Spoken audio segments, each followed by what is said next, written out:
মই ভূপেন বৰাৰ কাৰণে বিজেপি দলৰ দুৱাৰো খোলা ৰাখিছো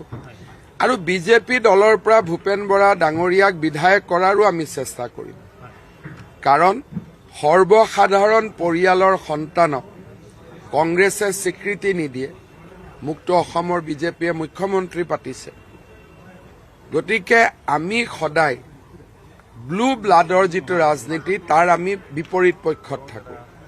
ভূপেন বৰাৰ ৰিজিগনেশ্যন লেটাৰ যিখন মই দেখা পাইছো তাত দুটা পইণ্ট আছে ৰকিবুল হুছেইনে কংগ্ৰেছ দলক তেওঁ এতিয়া গ্ৰাস কৰি লৈছে তাৰ কাৰণটো কি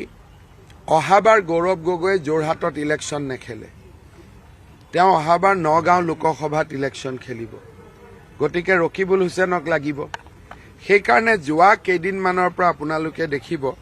যে গৌৰৱ গগৈ গড় হত্যা তেওঁৰ দিনত হোৱা গুৰুতৰ অভিযোগ থকাৰ পিছতো সত্ৰ নগৰী মাজুলীলৈ ৰকিবুল হুছেইনক লৈ গৈছিল